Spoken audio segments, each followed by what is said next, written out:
Alright, so what happened last game? Some bullshit, that's what. Yeah, some bullshit. We all woke up from a good night's sleep. Absolutely nothing happened.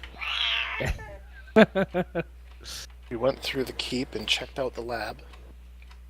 The arcane laboratory. I just copied down a magical circle so we could get back here if we needed to. And from there, we found there was nothing really worth inspecting inside the arcane lab. It appeared as though it was kind of left as it had been when the former master of the lab passed. In memoriam or some such. We jimmied the door shut. Did we jimmy the door shut, or did we just leave it? No, we jimmied it shut. I think you did. Alright, jimmied the door shut, and made our way to the front of the castle. Keep, rather. And rather than heading straight into town, we did a once around. And discovered there was a set of stairs from a recently made cellar door facing the wrong direction. He inferred that these tunnels might lead to the glass tunnels beneath the city. With that in mind, he informed the others of that, and they decided, yeah, it's probably a good idea to at least go down and check it out. So we went down and checked it out. Once beneath, we found a labyrinthian maze of underground tunnels, roughly dug. More like a mine shaft than an actual tunnel system. Found some rats. Felian scared away the rats several times. Found some undead. Felian killed some undead several times. Found a trap. Nearly lost my eyebrows. Trapped chest, actually. We made our way further through the maze of doors and rooms until we heard the sound of something beyond the doors. I inspected the door, heard people talking, and we prepared to jump the place. Upon performing a secret knock, known to class members, the door swung open, and we discovered that it was Sorrow and her escortees, Gren Teldori and Kynan, in very bad shape. They looked like they'd been jumped and ransacked. None of them had armor, gear.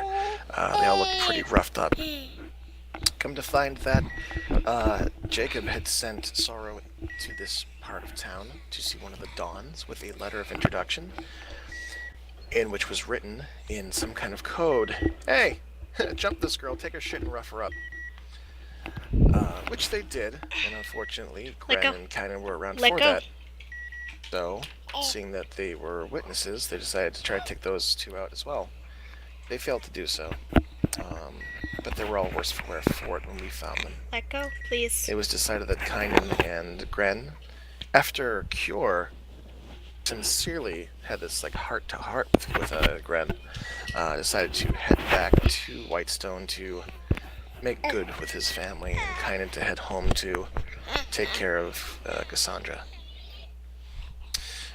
Sorrow wants nothing to do with any of that. She intends to head out, make contact with, was it Revenge? The airship that her mom and Tustan pilot. So she's going to do her own thing. Those two are going to go back to Whitestone, and we're going to stop dilly-dallying and head over to Craghammer. Kind of where we left off, making that decision. Yeah, that was pretty detailed and very explicit. Yeah. It's also worth noting that in a rare occurrence that's becoming slowly more common, Ice and Cure were on the same page when he made her invisible to give them an edge down in the tunnels. It may have also been because he doesn't trust the newcomer. Cure did not ask questions because she thought it was a good idea regardless, and pretty much had her heart-to-heart and hug with Gren while completely invisible. She still is invisible as far as I know. Is a heart-to-heart like an attack? Well, in some circles. If you consider it a grapple, then yeah. Gentle grapple. It's more of a consensual grapple. Well, that sounds like a warm up to something else. I don't I know if I like want to that use that Cure is. term. I like that Cure is listening to Seamus a little bit more, and like leveling with him. By the end of this campaign, my crack ship is going to sail. You wish. We'll see. I got drugs. Muffin, That cracked ship stop. will sail right back into the imagines of all the cracked individuals who dreamt it up. And let's see. Anything they You cut out there, but Well, I thought we were all going to be fighting our way back through Iman, killing some class members that were bitches, and doing shit. I had given up my scimitars to Sorrow. I'd given up my crossbow and bolts to Gren, Your options are And- to lay nice with me or to go to sleep. and then I gave Whisper to Kynan. And of course, everyone was like, "Yeah, we're not doing that." I'm like, "What? But we could. It's totally cool, but no." I mean, yeah, we So, definitely could go and kill some class members, but what's the point? I mean, they fucked with family. You don't fuck with family. Go after the snake, not the tail. True, but these are also the vagabonds who were assholes and shitwads and needed to be were condemned here anyways. So take down the enforcer, then go take care of the head. Otherwise, the Wow, fuckers come in from behind. And while we occupy our time hunting down the class, Vecna marches on Whitestone. Yeah, it's a bigger fish to fry thing. Not to say that we aren't livid at this situation and contemplating a well-written, stern letter to the head of the class right now. I can't hear what you're Stern saying. letter accompanied by a sharp sword. I mean, it's a rapier, but we'll get there. Cure doesn't carry a rapier. I'm not talking about Cure. Ow. Stop. No, I'm not talking about that one. Then who's stabbing Ow, the chick? chicken, wow, wow. Ow, stop! I'm Ow! confused now. I'm a little confused too. Well, it's Felling in a nutshell. No, obviously not. You guys are a bunch of confusing people. I think at this point he's contemplating, do they actually like each other? I'm not sure. So, That's a sorry. fair question. Baby logistics. He's kind of No being problem. a dick. Sounds like it. Why is he so upset? Tired. Yeah, because he's super tired, but every time he lays down to go to sleep, he just decides not to. And instead, like, grabs the glasses off my face and throws them across the room, or... Is melatonin safe for babies? Theoretically. I mean, I give it to the dogs and they're pretty small.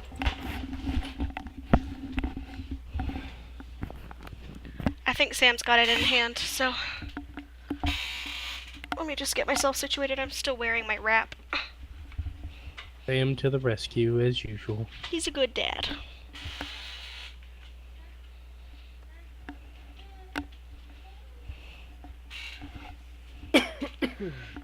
That I have to agree with.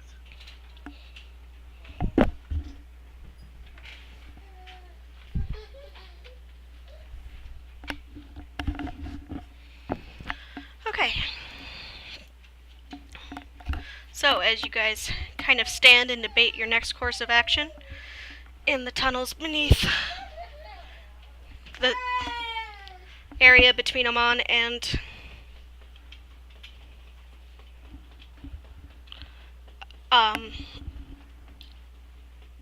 Grey Skull Keep, what are you up to? Macklin, you're writing a very a very firm but polite letter.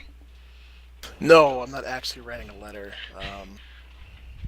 Macklin is a little bit aloof and a little quieter than usual. He's definitely puzzling over this situation, and he's clearly shaken. Doesn't really take an insight check. It's not the rattle to the bone kind of shaken, but like, okay, something has to get done. Got to calculate when to do it, how to do it. Roll me an insight check, and I'll give you advantage because you and Jacob are old friends. Okay.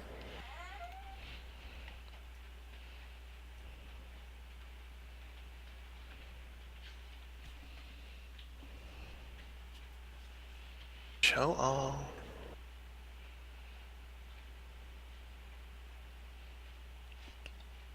Right, insight, advantage. It's gonna be a 14. This seems a bit severe, more severe than he would normally pull. Crazy. Like, roughed up, sure. Death? No. Roughed up makes sense. Roughed up is what you do in a regular town. You rough them up and you let them walk through town without their gear, half naked, the laughing stock of the clasp. This is cruelty. Mm-hmm. It's an abject misuse of resources. And the last thing you want to do is kill someone in Amon. You make it sound as though the class was some kind of noble organization. Cure gets a firm squint from that one.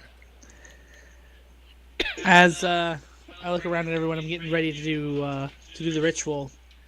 I actually move towards Sorrow. So, you said there's a price on your head back in Whitestone, as in they want you dead. Yes, as far as I know. Okay. How would one go about proving your death without you being dead? That would be very difficult. I mean, yeah, but aren't you technically the daughter of a blind air pirate and a drow? Seems like if someone could be a product of that and temporarily take hold of the clasp and run it in Whitestone before Jacob went crazy, they could come up with a way so that they would seem dead for all intents and purposes, and forego any other possible worries while they're running around, another continent.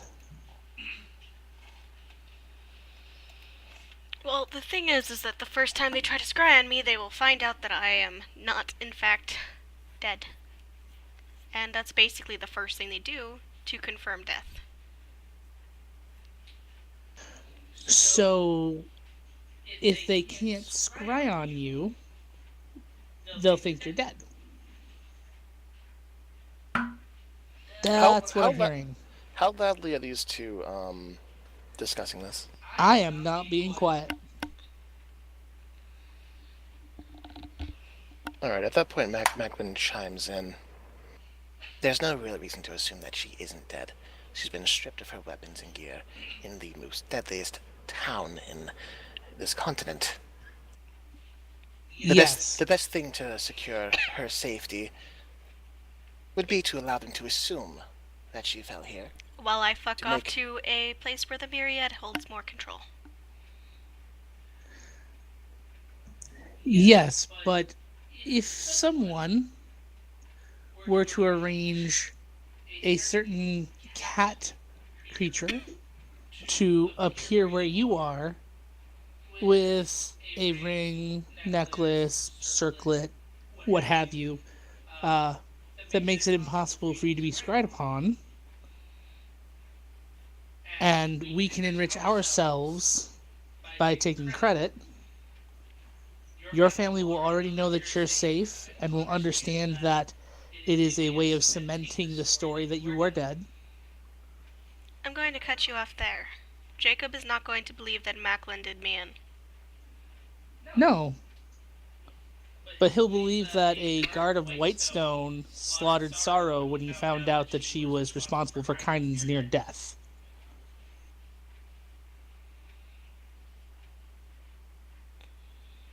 Will he, though? Backwin's got that look like pursed lips, slowly shaking his head.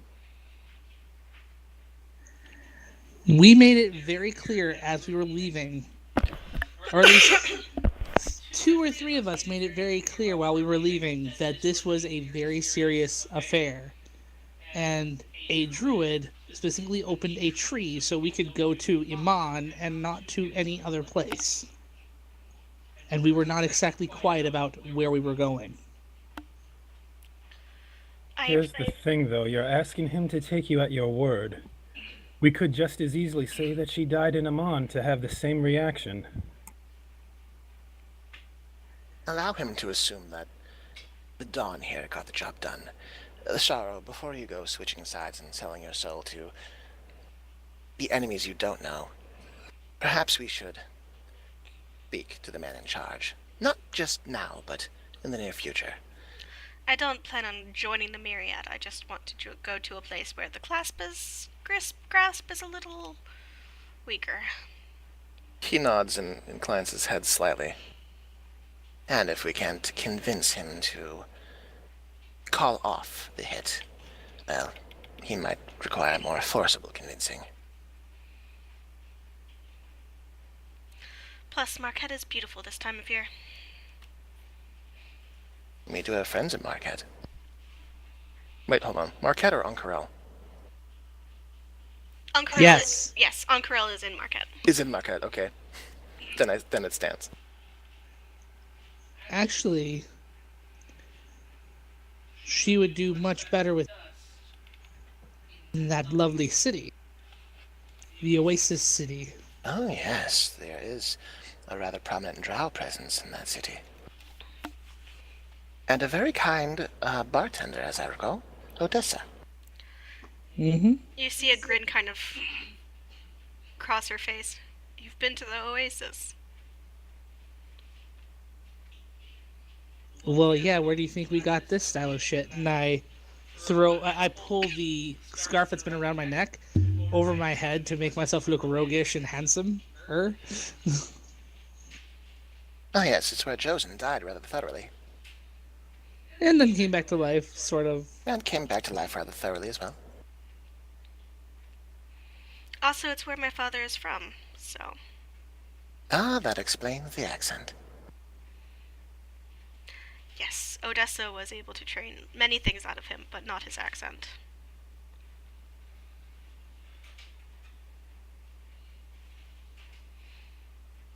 Oh no, not Odessa, Seta.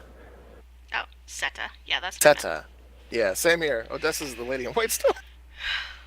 Odessa. Sorry guys, I'm playing with half a deck today. Oh my gosh, me too. Yes, anyway, Seta trained my father. And, though to her regret, was not able to train the accent out of him. It gives him character.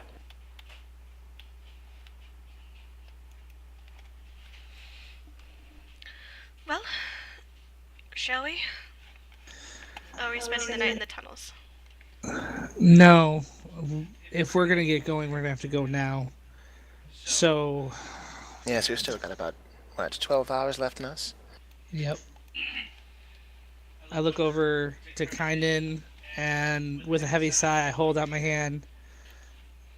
Sorry to be taking it back, but I can't leave it.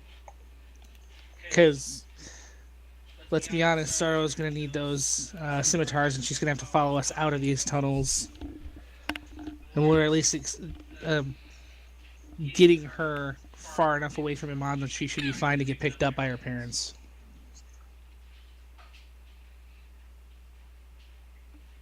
He kind of looks to you and reaches into the sheath, unhooks it, and hands you Whisper back. Begrudgingly. Now let's see. Sorrow, you mentioned that you had a means to get in touch with your mother.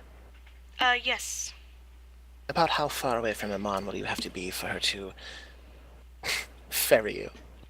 It wouldn't have to be too far. Will you be Preferably- accompanying us out of town? That would be good, I think. Very well. And Seamus gave her the what was it? The scimitars. Yeah, she has the scimitars. I just took back Whisper from Kynan. I give him a nod, and I'm not going to be able to say anything once I start this ritual. I'm not going to be able to say anything before you have to pass through. So you get home. You get to Cassandra. Look after her. We'll see if we can make it back. And then I turn my back on everyone, and I pull out my chalks and ink, and I start scrawling madly on the floor the sigil that we need for the Gilmore's Glorious books. And I'm out of commission for 10 minutes. Alrighty. Well, he's working for 10 minutes. Malcolm will keep watch. Are any of these doors unlocked currently? Oh, sorry. Once again, baby logistics. This one is an open portcullis, and this one is unlocked. Alright, so I'll see if I can't close the portcullis and just fortify this area. Okay. Yeah, easily. You kind of find the lever, hit it, it slams down. So I'll do that there. Does it have a locking mechanism? It doesn't appear to have a locking mechanism, but you can kind of see through to the other side, and it's got a hand crank. It's definitely easier to close than to open. You get the Alright. knowing clasp design. It's on purpose for Yeah. retreating. Alrighty, so this can only be opened from our side? Yes, currently. How about this door over here? That is very locked. Very, very locked. Okay. Okay. Was intent on seeing that it's hard to get through here in case someone, for any vital reason, needs to get through here. But that doesn't seem necessary. I'm still invisible, aren't I? How long does greater invisibility last? 8 hours, I think. Jesus Christ! Last 8 hours? Then yes, you are still invisible. I think so. I can't be honest with you. I can't. Sam, how long does invisibility last? Invisibility. Greater Or- invisibility. Or Yeah. whatever invisibility you put on me. It's Regular. great. Oh, okay. Never mind. 1 minute is greater invisibility. Oh, well. What? 1 minute is greater in invisibility. It's a duration. Oh, then that expired a while ago. Unless you just He did regular invisibility on me. Regular invisibility is concentration up to 1 hour. okay. Yeah. You feel yourself starting to become visible. I just kind of look down at my hand, as it fades back into the view. Huh. And then I turn back to Gren. Oh, you'll want to check on your sister when you get back to Whitestone. Oh? Which one? Congrats. As I try to look up her name that I don't have for some reason. It's Odessa, that's why we fucked it up earlier. Thank you. Odessa. Congratulations. You're an uncle. He looks a little shell-shocked. Really? Ew. Ew. What do you mean, ew?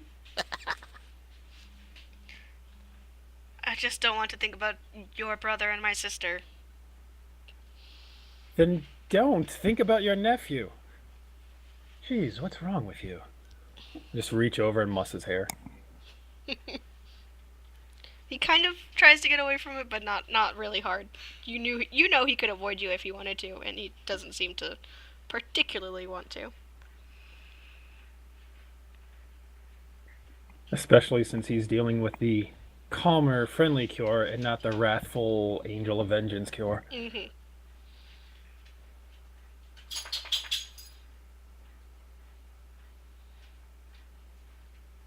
As Well, she's doing as- this, he's going to look around.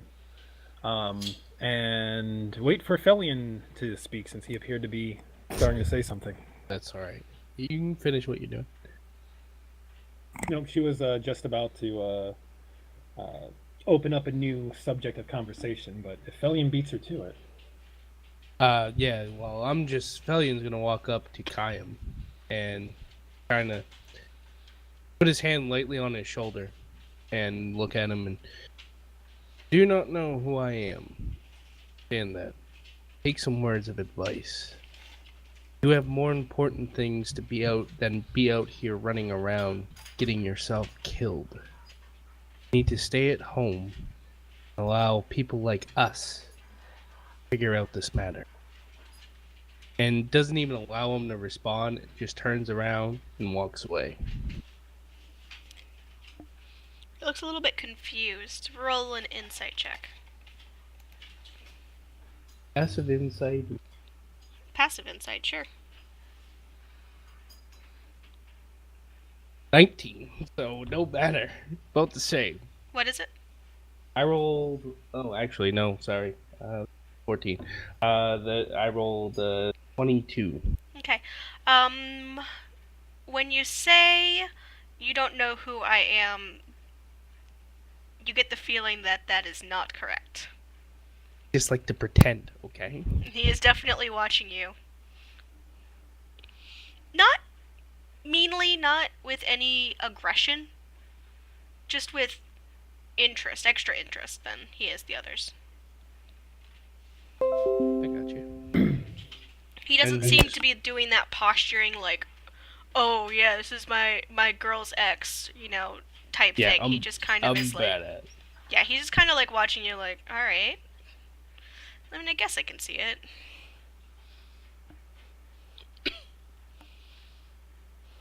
And then he goes and I like that reaction. Huh. Alright, I guess I can see it. Cassandra likes broken toys. Oh no. and then he just waits. Which And at that point, that's about when the circle appears on the ground, opening the portal opening the teleportation circle. Hearing the sound of the arcane powers whoosh and the portal open, Macklin turns toward Kynan and looks toward Gren and, you two, before you leave, make sure you get your stories together. You don't want to be asked questions and give two different answers to the same person.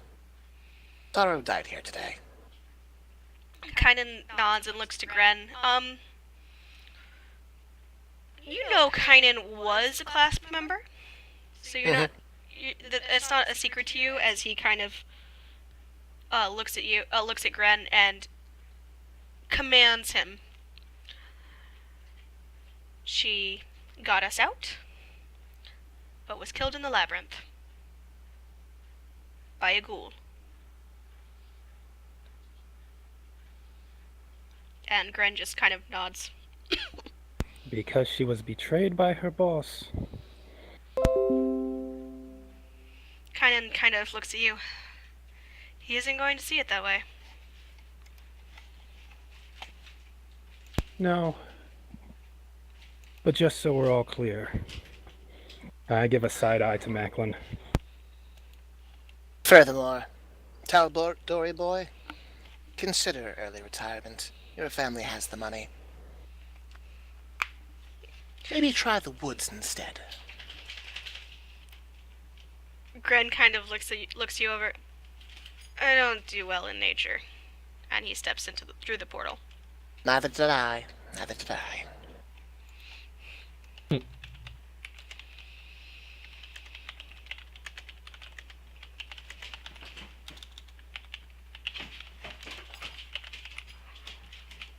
Assuming Kynan follows foot shortly after. Yes, Kynan kind of rolls his eyes and does step in. He does give Felion an extra nod of understanding. I nod back.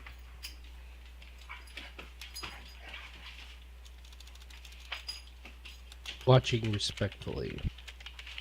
That look of just trust me type eyes. After seeing them off, how long does that portal last? 6 seconds? Yeah. Alright, assuming nothing comes in through the other side, Macklin watches the lights and energy dissipate, and is there any chalk left on the ground, or does a portal destroy itself afterwards? It burns itself up. Okay, does it leave any kind of evidence? No, not really. Okay, good enough for him. It lasts. There's a smoke ring, and it kind of lasts for a second, but it disappears. And I mean, it's easy enough to just kind of kick around. Alright, cool. At which point, seeing that it's pretty much taken care of itself in terms of evidence being tracked, Macklin makes his way toward the door. Before heading out completely, he looks back towards Sorrow. Now, correct me if I'm wrong, but if I recall correctly, Dust mentioned something along the lines of a anti-scrying measure. The reason why you needed to have those two-way bracelets. Is that still on your person, or was that also taken? She holds up the bracelet, and it is melted. Unfortunately, she got a little rambunctious when I wasn't able to respond right away. I was able to steal it back from the guard. He nods a little bit. Very well. Unless anyone has a reason to stay in these damp, dark tunnels, I would suggest we make time.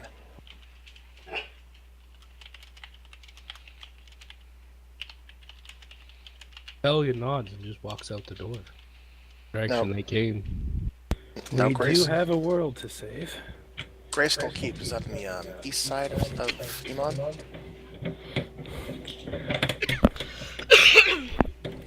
Let me just check the map real quick. I think it's Shall all that. move.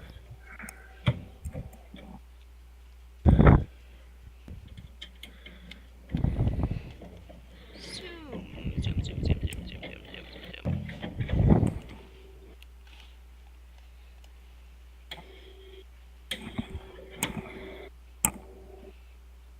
Let's say north. North, okay. I think we should be able to exit from Grayskull Keep, head north on foot, then east, the nearest road we can find. The road to Good to me. Craghammer will take some time. Didn't we plan on going through the Attendant Forest to better hide ourselves rather than walking on a game trail?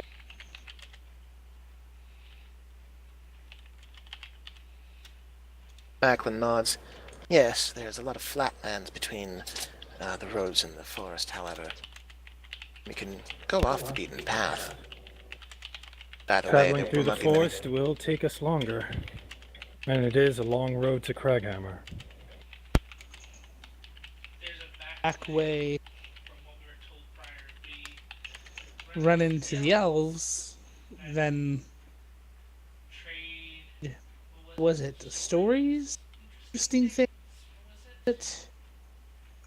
Things of symbolic worth.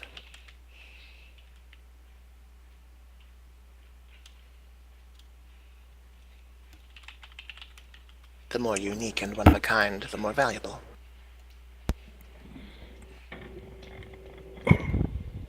An original composition, a first kiss.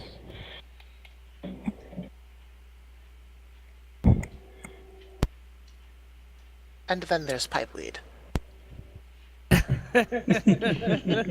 Wait, what are we discussing now?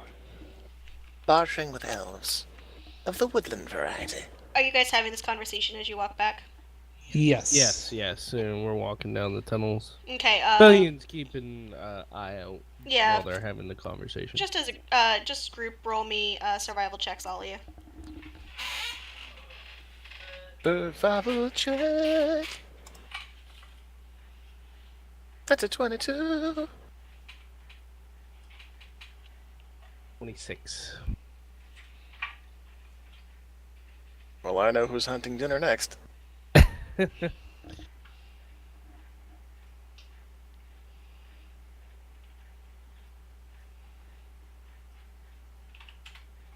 Ah, 19. 12. Okay. Um, yeah.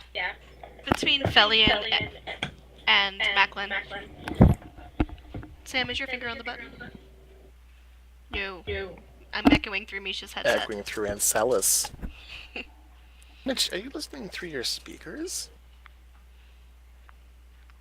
I always do. I find You that headset fool. uncomfortable. I just forgot to mute myself at that point. Gotta get you some AirPods.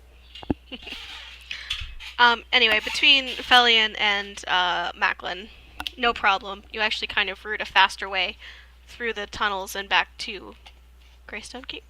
Grayskull Keep. Oh, all right.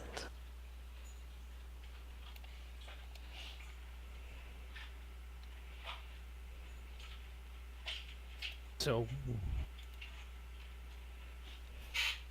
either decision we make, we need to make haste in doing it. We take time. Right, due northeast to the Taurian Forest. It's a straight line. Would Again, you guys like your map? Yes, please.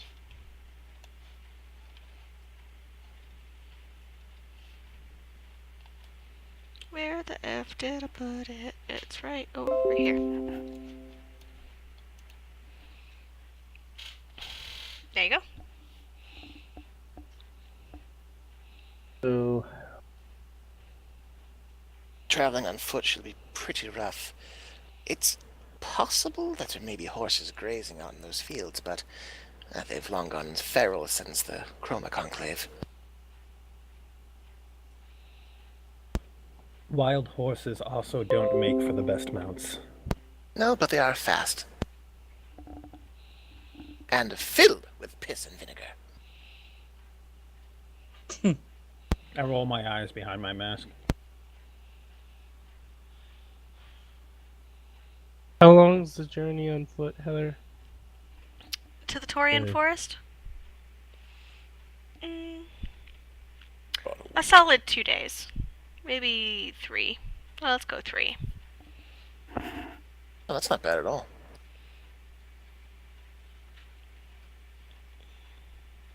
I say we just make it on foot. Head right straight there, and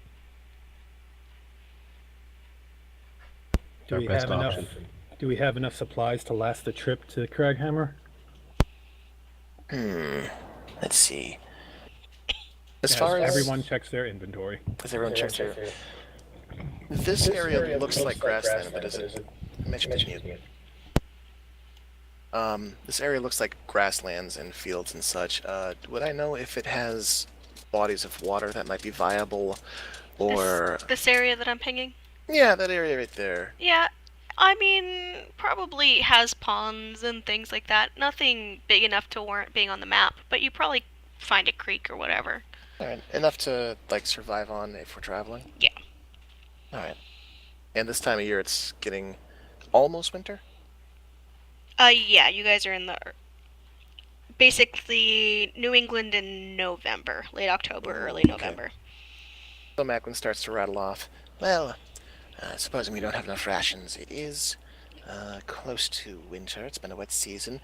There should be readily available fungus, mushrooms, toadstools that should be edible this time of year, especially if you can find some down trees. Not much in the way of solid fruits, but it might be able to find tubers. Growing wild, they won't be the best, the most culinarily viable, but it would be roughage and edible. Small game, probably find a rabbit or two out there. The question Turkeys are is, in would season. would it be enough to feed 4 fully grown adults who need to maintain their strength once they reach Craghammer? Fully grown, gnome-sized, yes. Fully grown, depends on how much you eat. I know Seamus can rough it. Thin-framed as he is. I got enough to last me for 5 days. So if we can do trade with the wood elves, maybe they have food that could last us longer. I open up the satchel I carry at my waist and kind of rummage through it for a second. Pull out a strip of pocket bacon, squint at it, start nibbling on it. I have about 5 days of rations as well. I have quite a few days of rations. Not the best stuff, hardtack, and very dry meat. A good amount of nuts, dried berries. Nothing to write home about, but it'll keep you alive. As we're walking, You're not sending, Sam. okay, am I sitting now? Yes. Yes. Okay, don't know why I wasn't pointing the first time. So I look over to Sarah while they're all talking, and I say, "How long will it take your parents to get to you?" She kind of shrugs. It depends on how close they are.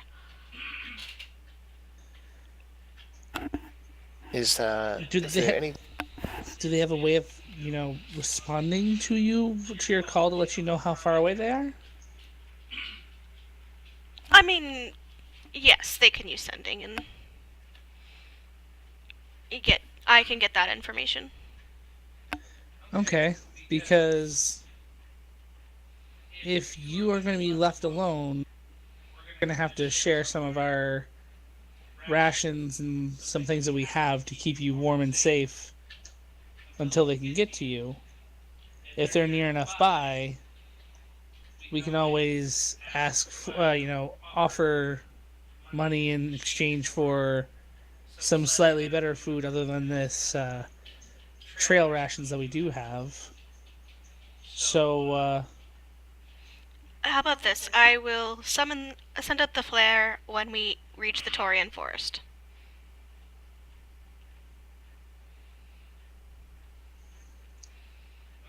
I've dealt with wood elves before. okay.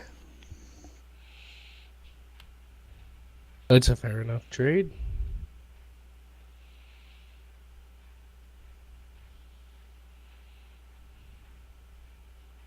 So we're making straight across the clearing, going straight northeast, heading towards the Taurian forest. Yeah, it's a straightaway. Of course, it's just straight. There's no twists, turns, or anything else. Okay, well, let's do a forced march then. Let's get as far as we can because the nights here are not going to be comfortable. My my little hovel that we stay in, it's not heated by it's not really heated unless we have a fire going, and it just takes too much effort to search for firewood and keep it going. So Are We you can sure s- you have the stamina for a forced march? Who are you asking? Ice, since Ice brought it up. I look at him, I'm like, of all of us, I was the one who slept without having to deal with spirits. Yes, I can currently handle a forced march. And then I look over at Sorrow. And I say, this is the only one I'm worried about. I'll keep up.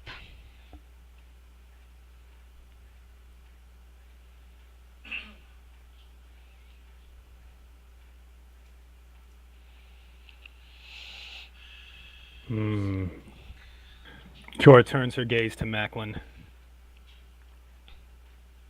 A forced march at our pace is a little different for one whose strides are slightly shorter than the rest of us.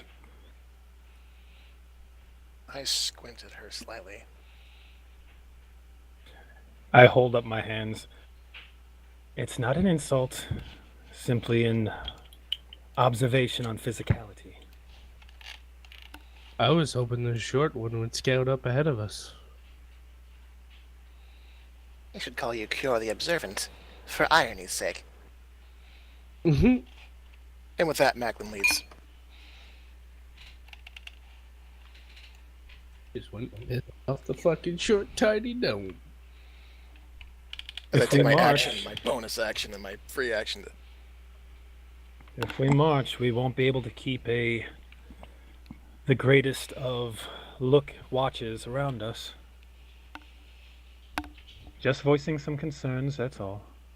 And yet, wasn't it you who said we didn't have time to sit back in Amon and, take down others?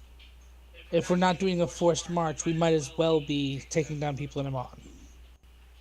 I'd just like to point out that the one who was willing to set the world on hold to deal with class members in a fallen city does not have the high ground to lecture me on how fast we should. Infelion follows Macklin. I was already moving faster, so I don't. Oh, Kyor's keeping pace. But as she says this to you, Ice, Infelion marches faster. Kyor's not going to run.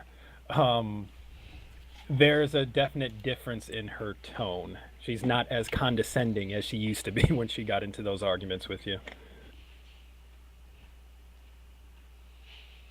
All right, so moving quickly and moving stealthily and moving while keeping your eyes open. Those are like 3 different speeds, right? Yes. There's normal pace, stealthy, and forced march. And It's stealthy forced is march half stuff. of the normal pace. All right, so to get to the Taurian Forest, would it still be 2.5 days at force march? Or is that more of a casual, keeping your eyes out pace? It should be 2. Just, You're cutting out really bad. I don't know why. I'm gonna buy you a new mouse. Right now, my light has stayed blue the entire time, so I don't know why people keep hearing me cut out. Unless there's a network issue. So I'm gonna strictly buy you a new speaking, router. a normal pace would allow us to cover 24 miles a day. Fast pace would be 30 miles, and slow paced is 18. So we're looking at a difference of only about 6 miles, give or take. Yes, but that's actually 15 miles over the course of the 2.5 days. So it actually cuts off a little over half of a day's travel. Going by those measurements. Fast pace also subjects us to possible exhaustion and If you travel more than 8 hours. and penalties to passive perception. That It is is important. 100 miles to the Taurian Forest. I will let you guys do the math on how you would like to break that up. So it's a lot longer than 2.5 days, and we better do a forced march at I'm- 8 hours. I'm per. sorry, I didn't see the scale thing on the bottom. So at yes, 20 miles a day, that's 5 days? yeah, at 20 miles a day, that's 5 days, and that's So- just about careful, stealthy, in the middle of Sam? a clearing. So, normal speed is 24 miles a day. I'll round up to 25 because it makes the math easy. 4 days. So 4 days. Versus about 3.5 at a forced march. I'm content to go normal pace and stop to make camp and get firewood. Macklin will voice this. Clearing, no firewood.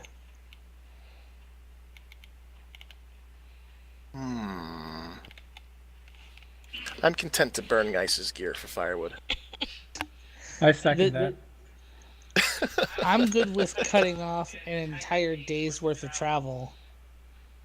We're still going. The forced march doesn't mean that we're not resting. It just means that we are pushing ourselves to the limit at each movement, and then we're resting, and then we're pushing ourselves just to the limit, and then resting. That's the idea of the forced march. It's not. If you'd like, I can read it out loud. Go ahead. Travel pace table, blah blah blah, 8 hours in 1 day.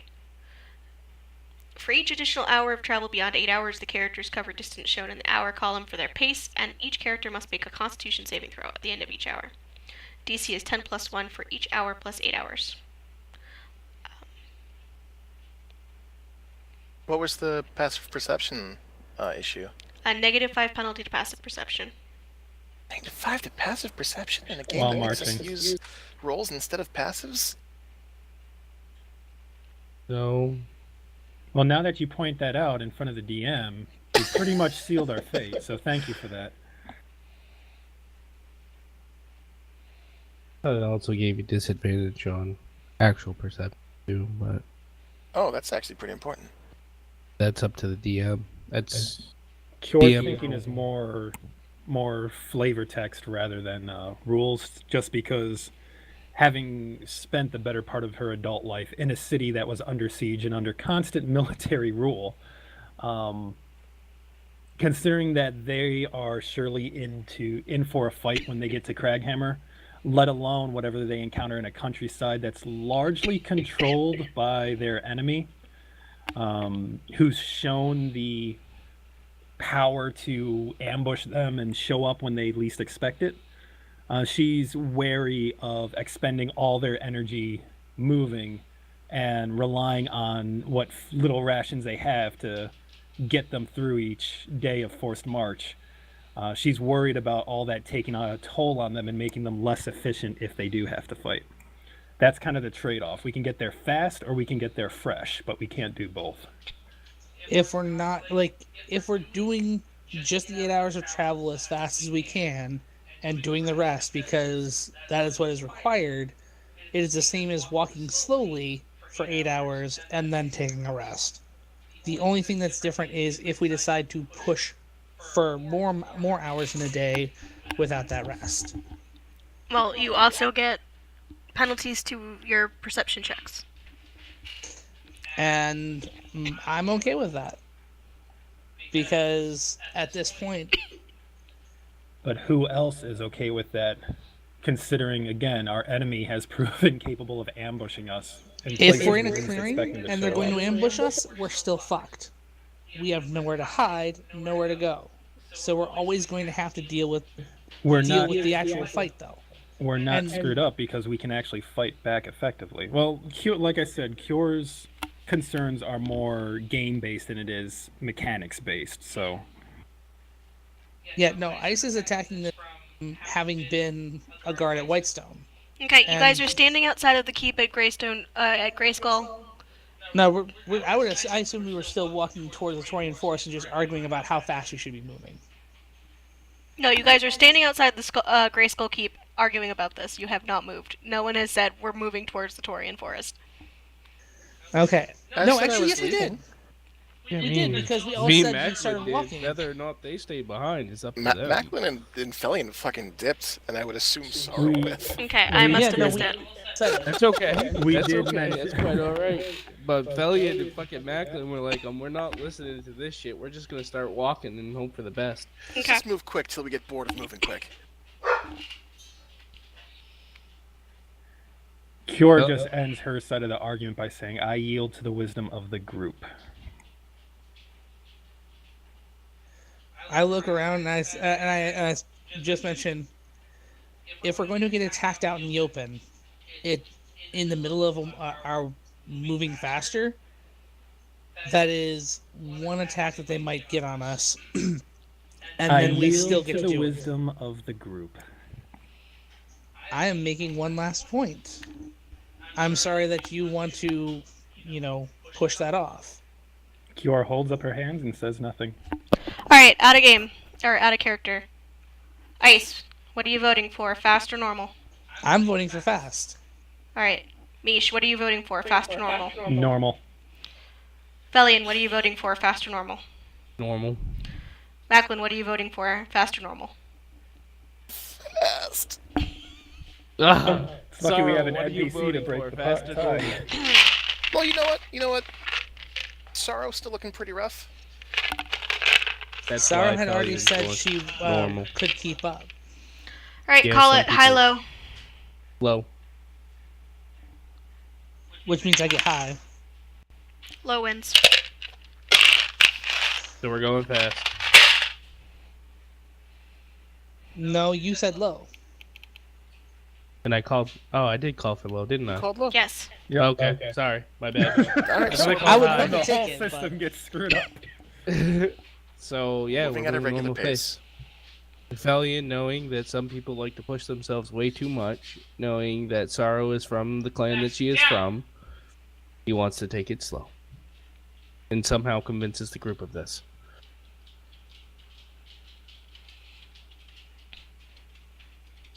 Alright. Now, Macklin, can you please scout ahead for us to make sure we don't run into any traps or any situations that are I'd be not happy good to. for us?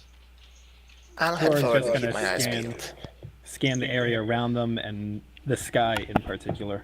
Okay. As you guys walk through the barren fields that once fed the city of Amon,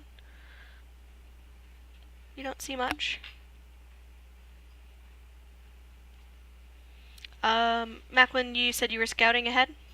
Yeah, I'll scout ahead. Whether I'm Um, fighting enemies or stuff that would help the travel. Roll me a perception check, please. Perception. That's a crit. That's a nat 20.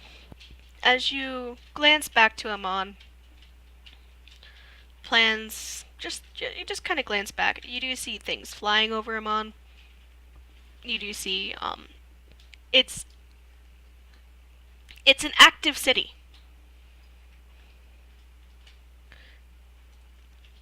Just not a living city. There's creatures moving around on the walls. There's things going on. But they don't seem to have noticed you. That you don't see like the scurry of A whole city pouring out of the gates to come after us. yeah. Okay, that's good to know. Macklin notes that and wonders, that city's so full. Wonder how many things could be out here.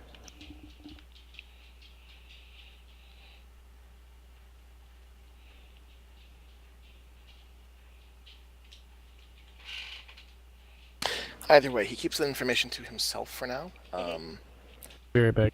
hoping that the others continue their quick march, Okay. or continue marching away and remaining stealthy, or remaining cognizant of being caught. Yes. And the fields do give you some cover. It's not great, but you don't feel like you're just standing on the open plain. Some overgrowth here, some tall grass there. Most of these fields haven't been touched since the fall of Amon, so nature is starting to reclaim them.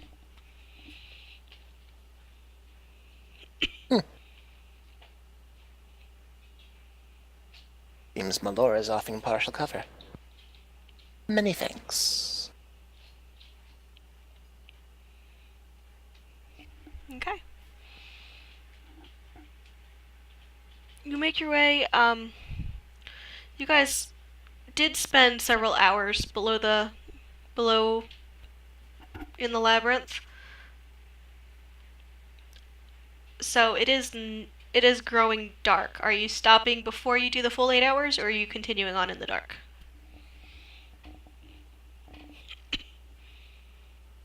think everyone's got dark vision except for Felin. Nope, he has dark vision because he's crazy.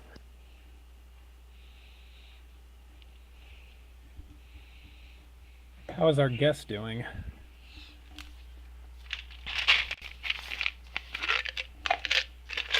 Let's check, shall we? Holding up. She said that she wasn't going to slow you down, and she does appear to be keeping to that. It looks like she is despite being kind of injured, she's in exceptional physical shape.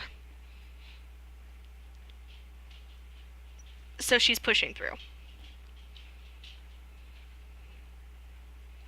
Alright, if she's content to push on, then I'll vote that we continue on since, yeah, most of us can see in the dark, so setting up camp is not going to be a problem. Alright, as it starts to draw close to night, I keep track of the time. And, I will keep about I'll keep no further than an hour's distance from the others. So I can, travel backwards to catch up, but scout ahead far enough to see if there are any resources that can be, gathered. Wood, small game, Survival, please. survival. It's a 27. Awesome. So you actually find, an abandoned farm. Excelsior. You kind of think about it a little bit, and you're like, Okay, all of this was farmland at one point. It wasn't completely abandoned before the fall of Amon. And you kind of you've been keeping an eye out for anything like that, and you do find a small farm. Little farmstead. Wonderful. I immediately use my primeval awareness to detect undead nearby. Okay. Within 6 miles. Within 6 miles. There's a couple pings on the edge of your radar, but nothing that's close. You kind of feel like there's a beehive in Amon, Oh, and of course. not a lot coming out right here. Alright, I will bring this information back to the others as soon as I find it and determine that it's not filled with dead things.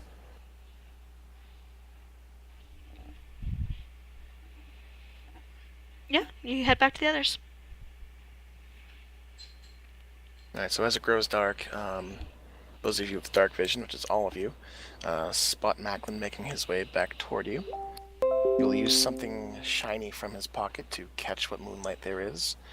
Let's say the flat of his dagger. He uses it to reflect the moonlight to signal. Mm-hmm. And Sarah's keeping an eye out. She knows these signals. Well, she's not a ranger. She has definitely done a mission or two with you. Just when you needed a little extra protection. Oh yeah, some muscle to tussle with. In between her own jobs. And she Right on. kind of, gently smacks Kior's arm. He's right there. He's signaling to us that it's safe. As soon as they catch a visual bead, he swipes his hand over his shoulder and leads them northeast toward the stead that he found. He's gonna slow his pace so that eventually they catch up to him, like several hundred meters before they can actually see the farm. What is it? Have you found something? I found an actual building of firmaments, fortifiable by the looks of it, an old farmstead. Any sign of Vecna's forces? No sign of Vecna's forces. Unfortunately, the living don't ping as well as the undead when I'm doing my meditations.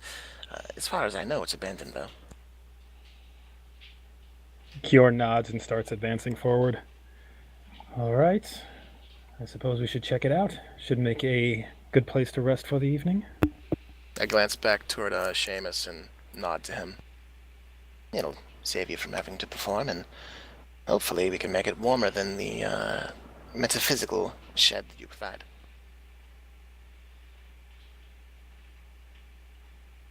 Still going to have to use one form of the shed.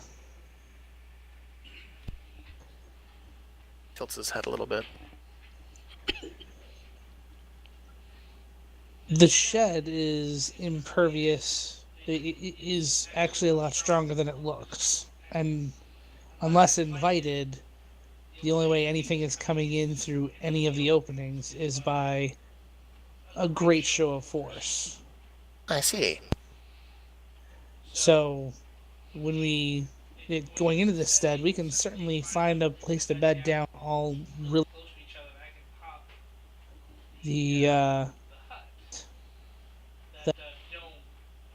Cutting up.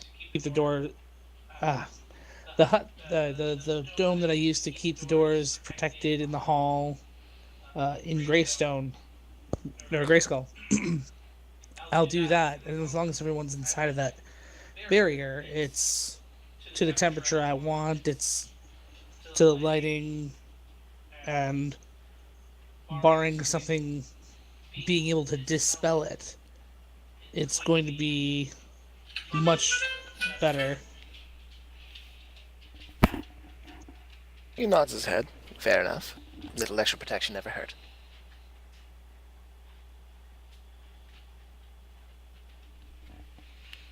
Okay. So you guys are heading straight towards the farmhouse? What you doing? Yeah, heading toward it. Okay. When Kior is about 500 feet away, she's going to kind of slow down and draw her sword and advance carefully, keeping an eye out for anything that might pop out. Okay. Roll perception. 17.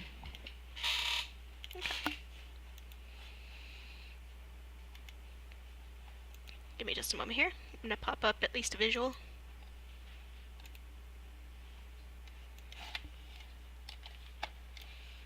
Not a great visual. I apologize for that in advance, but...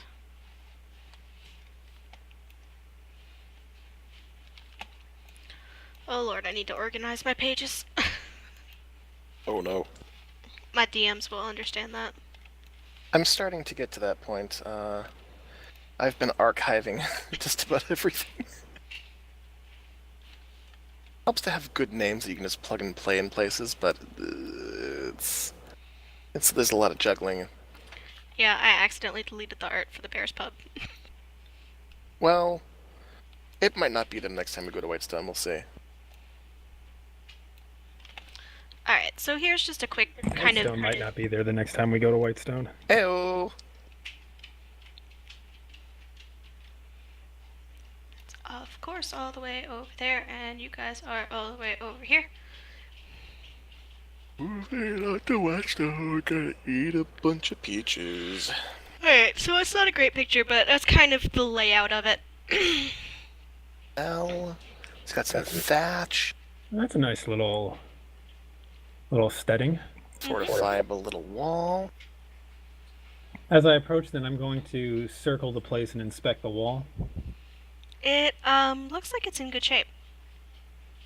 All right, at that point, I'm gonna head in and then start investigating the buildings.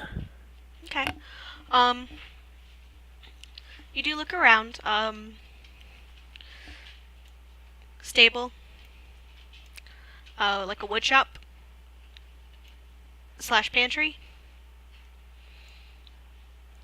This just seems to be an open outbuilding that was probably for storing a cart or something like that, but you're not quite sure.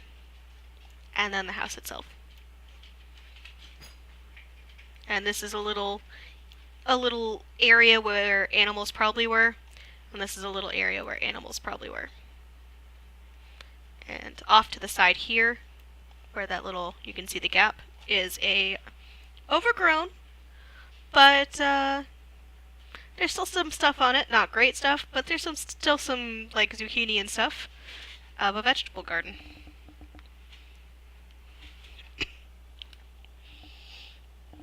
You could probably scavenge if you guys are feeling adventurous. No. Cure will trust that to the ranger. She's going to instead just make sure that there's no bandits or anything lingering inside any of the buildings. Okay. Checking inside. You do a smell of old decay does hit you. And you're a little confused because you guys didn't pick up any undead. And as you kind of walk around, you do pinpoint the smell. You open the door, and it does appear like there is a skeleton there. Whatever was there has long since melted away. It is in one of the bedrooms. No one dead, just the dead.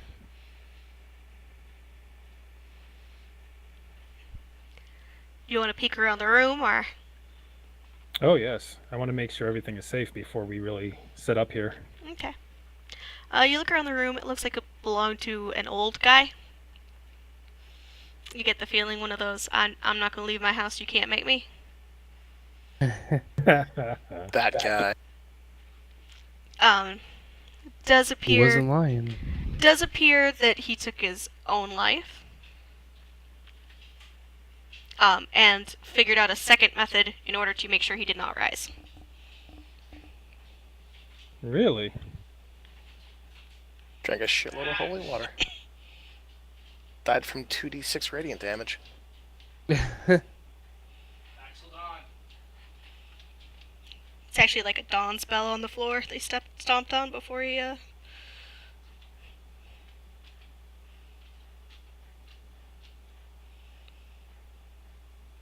But yeah, that's all you find. It's a quaint little farmhouse. Looks like most everything was packed up. Anything of worth was taken. Anything, Most of the blankets and usable goods are gone.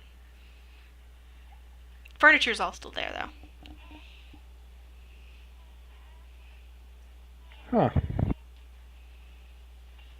All right, at that point, I'll go back to the others and let them know that the place appears safe.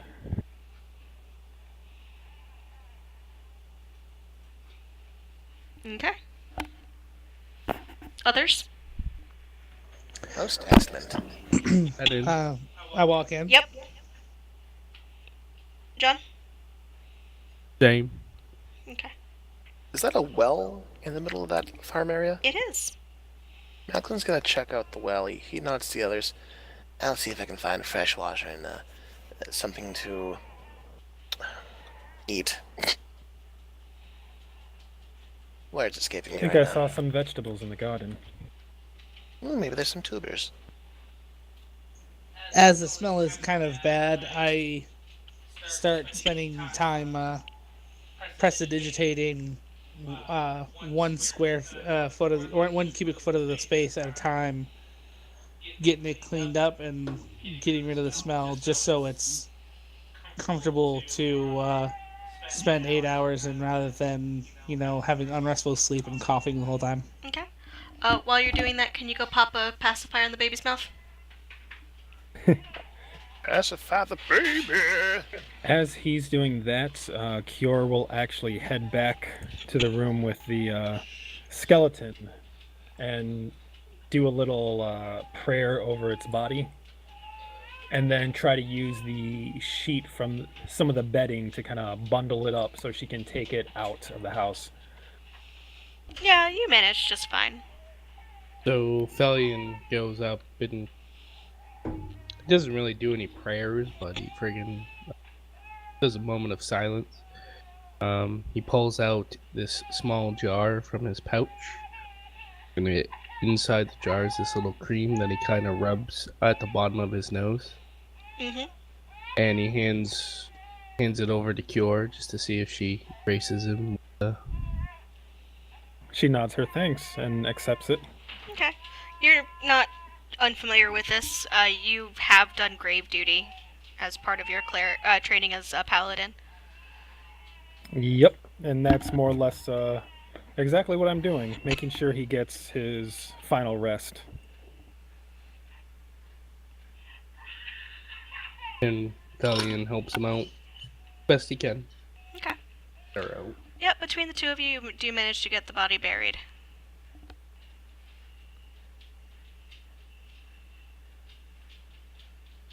Maybe not buried so much as stored away to be burnt in the morning when we leave. Okay, you tuck it into this outbuilding here.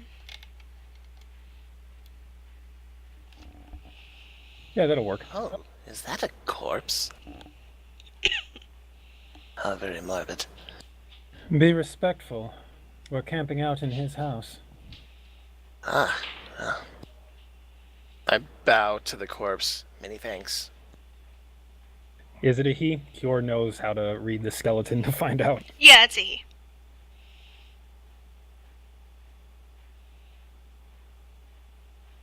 And I'm certainly glad he didn't set fire to the place.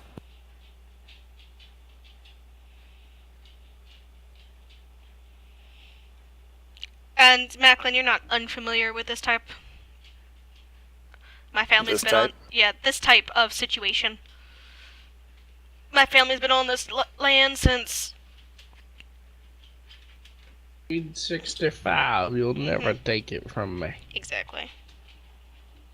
My family's been on this land since the calamity. You're not taking it from me.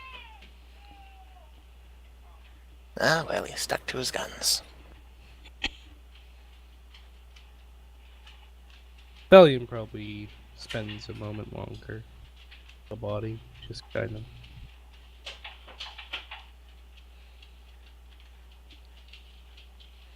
Paying its respects.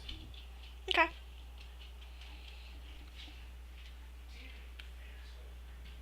So, do you plan on putting him in the earth or pyre at dawn? Fire's probably best. Pyre, we don't have time to spend digging a proper grave.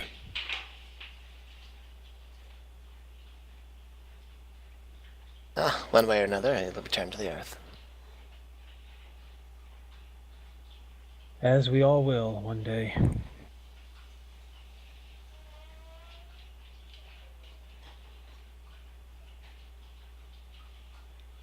Okay. Let's see. So, the well, clean water? Clean. There's kind of a film on the top, but you know how to take care of it. I do believe I bought a water filter for this purpose. Yeah. Obviously hasn't been disturbed in a while, but it looks like it's built on a freshwater spring. Ah. A little bit of fire, a little bit of filter, that should be fine. I'll take a bucket or two of water out and, move over to the overgrown garden, pick through it. Yeah, a couple of ragged-looking potatoes that you're like, oh, that's a potato plant. Pull it up, and there's a couple potatoes there. Should supplement the rations well enough. Though I'd kill for some of Miss O'Shaughnessy's cooking right now. When Macklin comes back into the house with his tubers, he finds Kior sitting at one of the tables eating a muffin.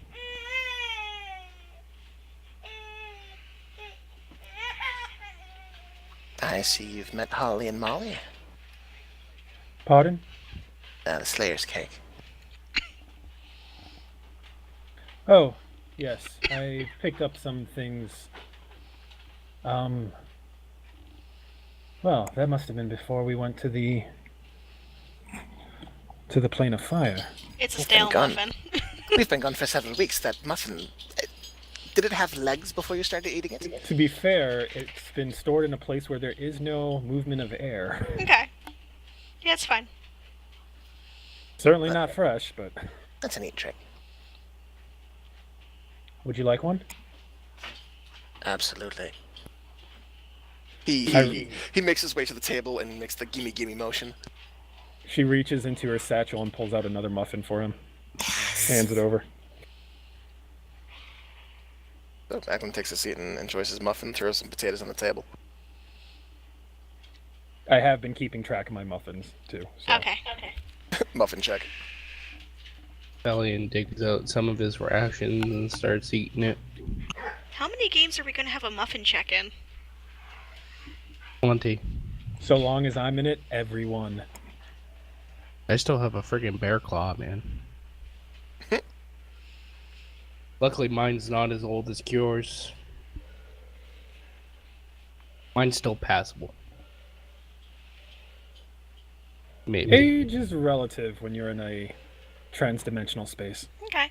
So as you guys kind of settle in for dinner, or what you can scavenge for dinner, we're going to take a quick 10-minute break. Okay. Hey. Sound good.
Okay, once Sam gets back to his desk, we can get started again.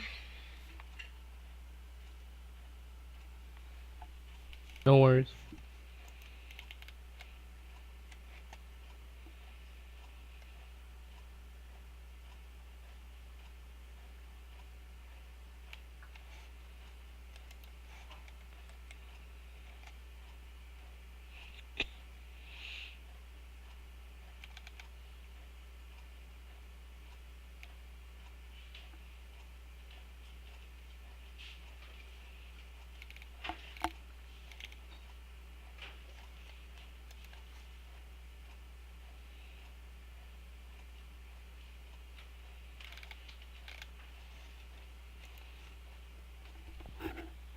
No, thank you.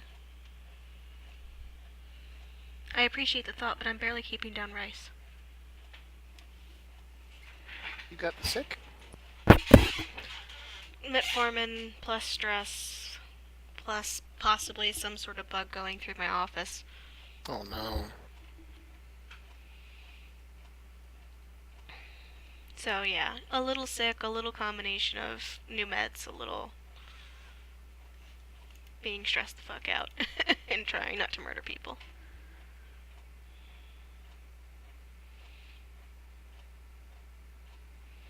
Or at least trying not to call them a fucking idiot to their face.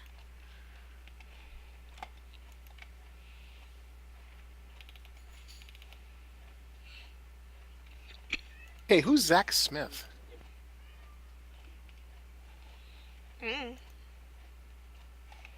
D&D released a statement about him. To all D&D fans, we spent the last week listening and learning from the D&D community. Zach Smith, along with many others, was engaged by Wizards to provide feedback on D&D Next, the playtest which evolved into D&D 5th edition. We have not contracted with him since and regret our choice to do so in 2014. Because of that, we are removing Zach's credit from future physical printings and digital versions of the Player's Handbook. Give me a sec. Something about playing...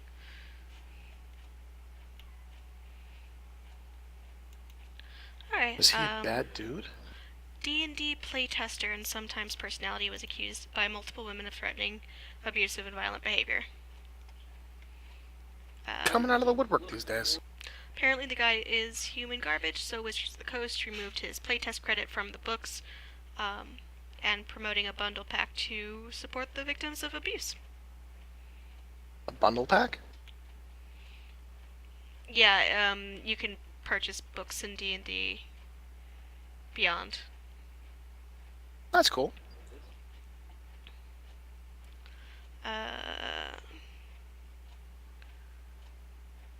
Aside from Stephen M. Merles, that many found insufficient and adamant, the response has been wholly supportive of the victims.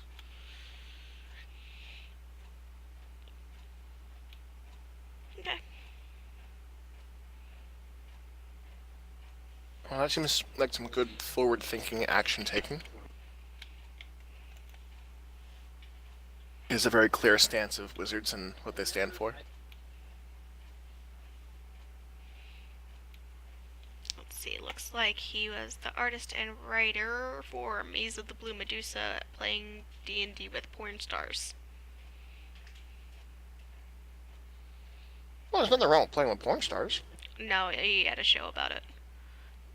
It's just, that's the credits he's been given. Ah. Oh, he looks like a dick. I mean, I'd run a long-form game with porn stars. As long as they know how to play their fucking characters. Right? Don't care. Here, I will...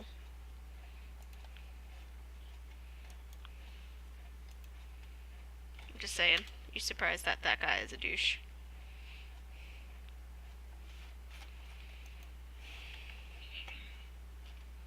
Thanks, Google, for enlightening me. Yep. I know exactly who that guy is. If you've ever seen Mage Arcana, he was a part of that. No, I haven't seen that. Crap. He also worked with the White Wolf on Vampire the Masquerade as a consultant. Oh.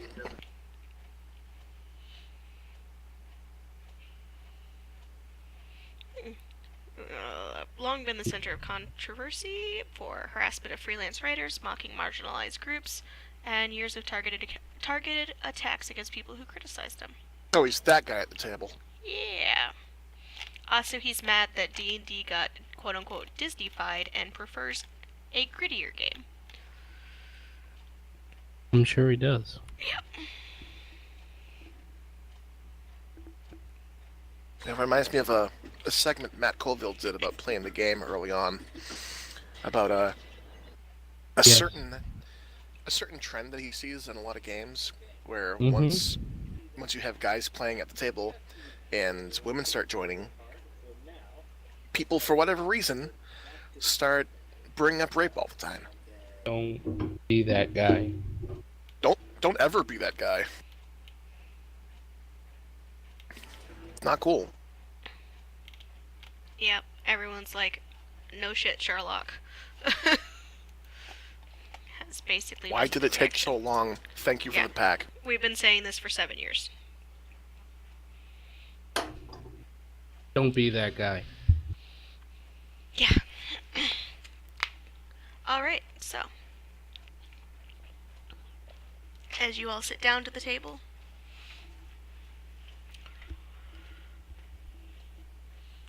some of you eating rations. That I am. Sorrow moves to the hearth in the, it's a dining / kitchen, and starts a fire. And then she grabs a couple of the potatoes, puts them in the coals.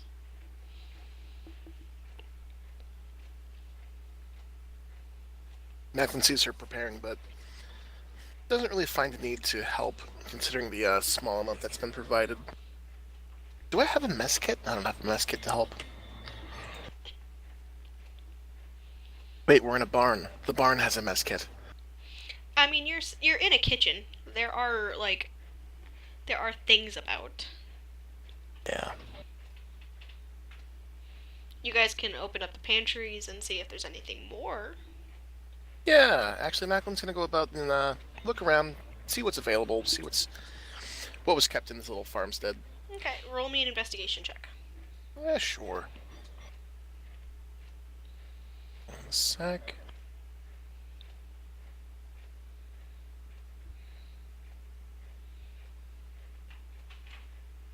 Investigation. 17. Okay. So you open up one of the pantries and you do find a good amount, maybe a few weeks worth of dried meat, cured meat. A few weeks worth? If you roll an All insight right. check, I might tell you the story. Mm-mm-mm. Sure. Why is there so much meat? Do I want to know? There's also some preserves in some jars. Maybe a 6. Don't know. Well, You don't it's want meat. to know. Can I identify if it's human meat? Sure. Survival or nature? What am I? Nature or so? Yeah, survival. 30. 30. Definitely not human meat. You definitely recognize some of it as venison Ooh, venison. and some smoked pork. Alright. So I bring this over to the table and... protein and mass. I think we should be good for the duration of our trip with all this. And you do find also 2 jars of strawberry preserves. And strawberry preserves to wet the whistle. Goes good in heart attack. The jars are well sealed shut. Alright, so I'll throw I'll throw that on my inventory sheet for the hell of it. Sure. Several weeks worth of meat. And some Dried strawberry meat. preserves. Do you have Dried a bag of holding or something? No, I don't. That's a lot of meat, isn't it? It is. Looking at about 20 pounds. That's a lot of meat. Cure is still sitting at the table when she watches Macklin like lugging all this meat. He just takes a big big like armfuls of the meat and plops it on the table. There's a lot. There's a lot of this. I don't think we need all this, but I'm excited to find it. I pick up a piece and nibble on it, just to see if it's any good. Okay. Salty, smoky, kind of like a pepperoni. This is not bad. Probably plans to live out the apocalypse. I open my satchel and start moving meat into it. Okay. Meat looting. Sorrow does grab one of the sausages and adds it to her collection of her couple of potatoes. So, Macklin, after providing the meat, takes a seat back at the table and produces a set of cards, shuffles them a little bit, and Macklin also witnesses Kior put more meat in her satchel than that satchel has any right to hold. gives her a passing glance. Oh yeah, she's putting some things away. Oh, she must be rearranging her bag. Is that the same piece of jerky in the sand? She must have multiple bags. I eat some of the jerky and I take out one of the packs, since I still had the spare packs nestled in my main pack. I take one of them out and I'm like, okay, let's take some of this, and I move 2 pounds of the huge pile into that pack and just tie it up and sit back down and wait for people to be ready to go to bed. Okay. Are you taking it from Cure? No, I you have said no there was like problems with it. 15 or 20 pounds on the table, and Cure didn't say how much she put into. I would pack take other than everything unless shoot anyone so wants much. to grab some. Take what you want, I'll carry the rest. Yeah, I just get 2 pounds because I know I can carry that without an issue, and makes it easier on everyone.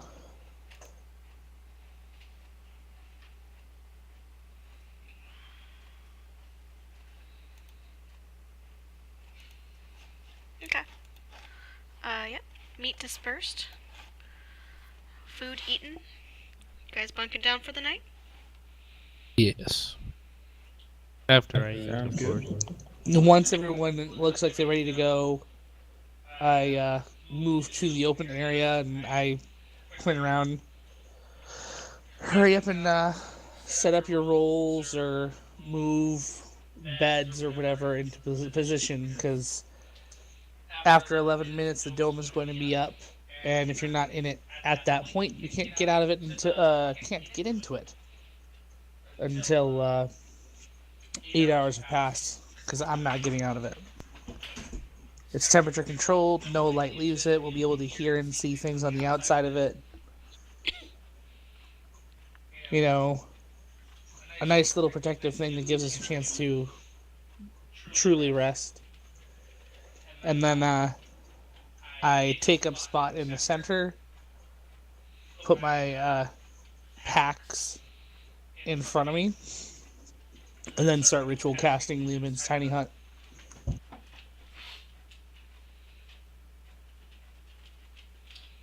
Okay.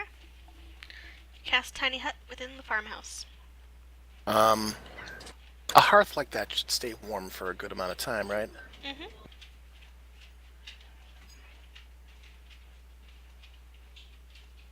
Are you staying in the hut or out of the hut? I was considering staying out of the hut, but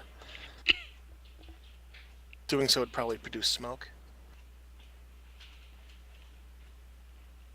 Yeah, there's Most a likely. there's a small fire going now, but anything more rambunctious would probably might draw Oh, yeah. attention. Yeah, I'll stay in the hut then. Okay. Might as well stay together.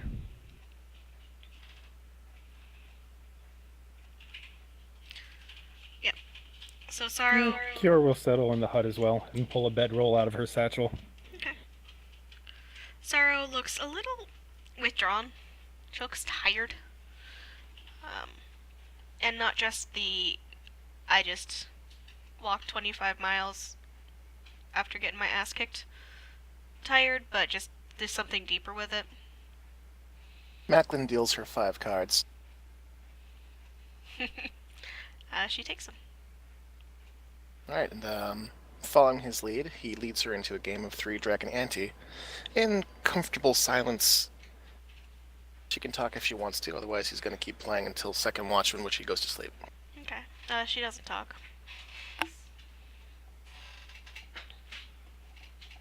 But the action of playing cards does seem to bolster her a little bit. Good, good. I'll even let her win a couple times. Yeah, you guys basically go hand for hand. Nothing. I mean, you guys aren't playing for anything, just playing to play. Eventually, she settles down and goes to sleep. Oh yeah, she's a half-elf, isn't she? She is. Alright, I'll wait for her to pass out before I rest for the second watch. Okay.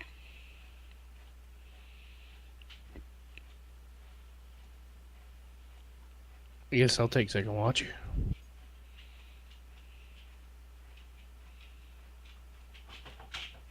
I'll sit up silently. You sit up, watch your companions sleep.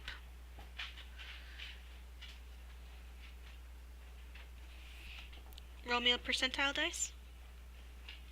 Peebo. 83. Okay. Goes uneventful.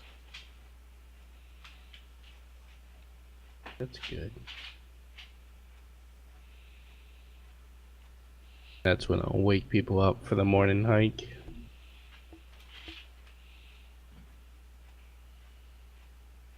Okay.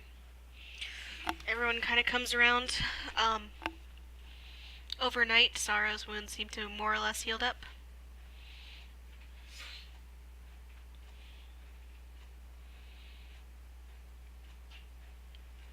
Macklin, make a perception check. Perception? Yeah. Kill us now. Perception check. It's a 12. Okay. Everything seems fine.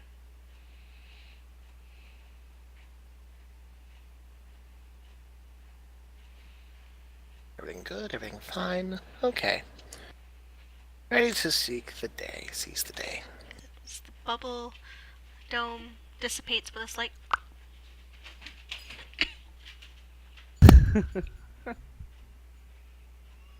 Stallion doesn't waste any time. He's already got his stuff. He goes out. Probably starting to pull the bones out in the middle of the courtyard. While they're preparing to put that guy to rest, Macklin does his stretches. Oil from his flask and bruise the bones and Cure assists him with all this. Okay. and when everybody's ready, Cure brings out some jerky and starts handing it out. Okay, give me just a moment here. I want to check something.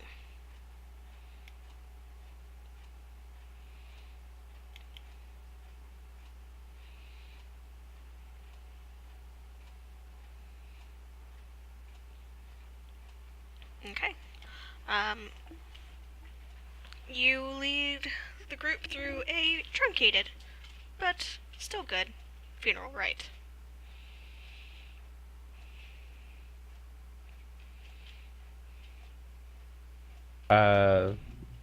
essentially when everybody's there and ready, and you watch Felion take the blade of his sword and grabs the little emblem that he has on his neck, and he just grips it tightly, and then he takes it and runs it up along the blade of his sword. The sword lights fire, and he takes it and just puts it in a couple different places for the fire to really get going, get off, and the blade just goes back to being normal, and he sheathes it. Cure, roll me a charisma check. Charisma check. Let me just do it this way. Just doing a physical roll so I don't have to fiddle with numbers. Okay. Physical roll. 17. You feel your mask grow warm, and you now know the spell Ceremony and can cast it once per day. Oh shit. Oh shit! Oh shit. Pretty cool. As we all like get ready to set off, I take a moment alone to like remove my mask and investigate the scroll work. Okay. It does appear to have grown more ornate. Ooh.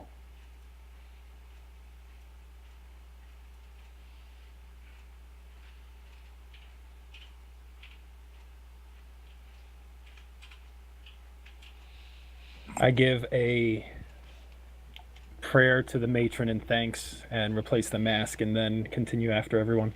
Okay.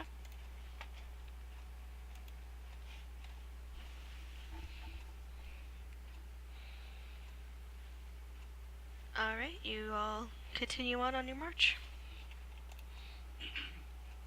Alrighty. Once again, I'll scout ahead, but can I ask Sorrow to come along with? We're getting closer to the thicket. I could use a second set of eyes. She nods to you and moves to keep pace.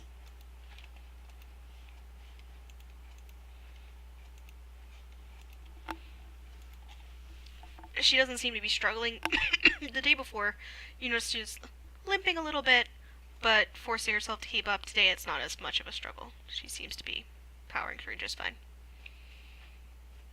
Yeah, he takes note of that, noting that she's healthy and back on her feet and kind of falling back into the steps.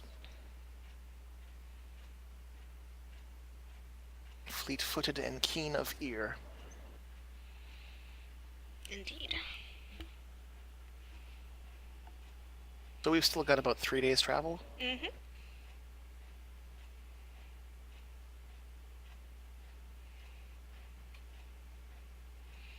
Why doesn't everyone roll me a d20? D20? That's a 3! Ugh, a 9. Step on a bear trap.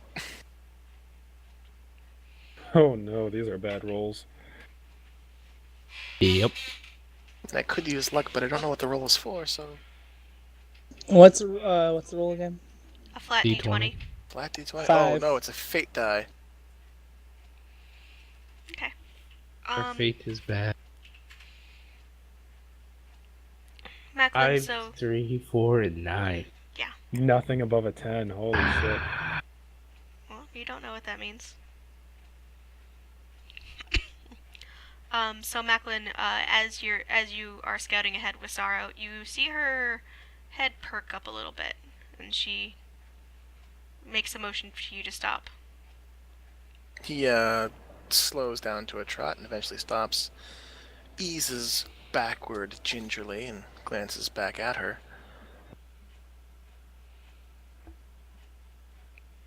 Roll a perception check. Perception. You can tell she's listening for something, just the way her That's head it. is turned. 20, not natural. Okay, you do hear faint sound of music. Oh god. Never follow the music.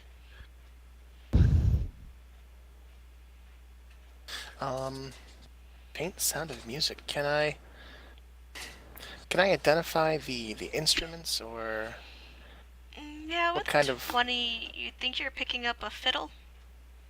okay? Maybe some sort of flute?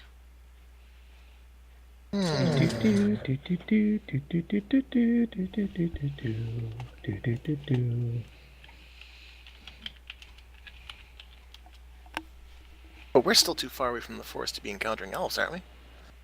Yeah, you're pretty sure you're too far away. So he makes his way back to Sorrow and notes that. Oh, it's a bit too early to be running into the Taurian elves. Supposed to traveling caravan, some minstrels. Kind of a bad place to be in. She nods. All sorts of weird folk out here. That's why I try to stick to the cities. Should we go look at it, or should we leave it alone? He rubs his chin and mulls it over. Well, there's tall grass and flat plains as far as the eye can see. I've gotten a little bored. Okay. God. Famous last words. You never, ever, ever in D&D follow the fucking music. You never know. You never follow the music in I might get a golden D&D. fiddle. No, I might that's, get a leveling bard. that's called, hey, come over here so I can slaughter you, please. Remind me at the end of the session tonight to mention Mordenkainen. Who? Here we go. Yeah. And roll initiative. Okay. All right, so low to the ground as I am, I'll forge on ahead and. Sorry, are you feeling up to a little bit of investigation, or would you prefer to head back and report to the others? Honestly, I'd like to check it out. Oh, goody. All right, with that, he's gonna forge ahead with Sorrow. Alright, roll me a stealth check, please. Stealth. This isn't a forest, is it? Not yet. Not yet. It's a crit. That's a 33. He's so happy. Alright, give me a second, because I need to find the right picture. So all the pictures have what you see in the forest, and it's not in the forest.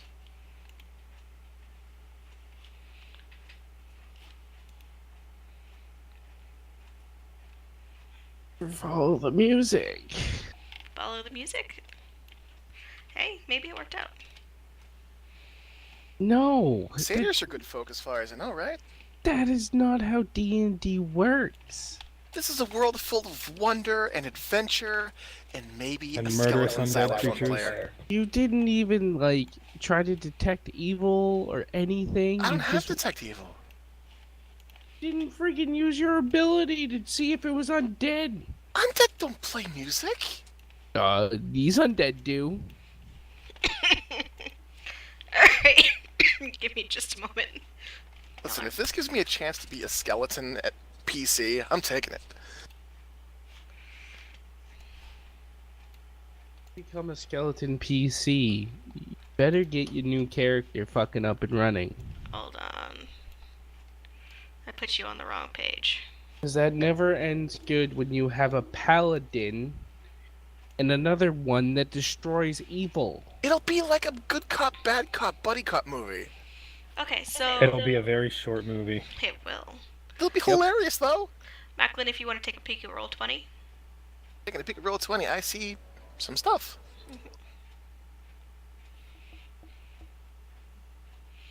Are you Might keeping just- it a secret, or Well, do I share it with the rest of the crew? How meta is the metagaming pigeon? I can pull you over to Whispers if you wanted. No. Did you send a message or something? No, I have you alone on this page. Yeah. No, it's cool. So, Okay. Macklin slowly but steadily approaches this, looks like an encampment of Bohemians. You see an encampment of a smattering of people. Looks like mostly wagons. Colorful flags hang from here and there, and there is someone playing. Mostly just seems to be kind of fiddling around with with a new tune. They're practicing. Noodling. Yeah, they're just doing some Cannibals. freeform jazz. And All And right. I never saw Macklin again. Macklin's gonna be a hippie dude. You said a spattering of people. Are they different races or? Yeah, there doesn't seem to be a particular Huh. I'm gonna probably roll, a few more humans than the other races, but there's there's a couple. You've spotted a couple halflings and gnomes about them too. It's All right, probably about 30 people total. So my race, we know illusion just by default. Is there a way that I can determine if this is an illusion without using? Would it be an Arcana check to see from a distance, or? Sure, yeah, roll me Arcana. All right, not trained in it, so this is gonna suck. It's a 20, not natural. Okay. No, it does not appear to be an illusion. You know, you look for the telltale, like, shimmer, you know when you cast illusion, like, the grass doesn't bend. But, no, it looks like a real campsite. Glance back at Sorrow and I, tilt my head up. Looks like a traveling group of, merrymakers. What do you make of it? Sorrow looks a little bit. Well, I've heard rumors that Kaimel tends to refuse and or banish a lot of the refugees that try to settle there. It's entirely possible this is just a group that's banded together and travels to keep from being seen. Oh gods, they've gone nomadic. Wouldn't you? Well, I suppose I do a bit of wandering, but not so much with people. She smiles at you. So where are you living now?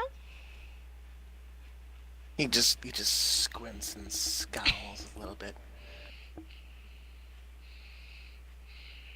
And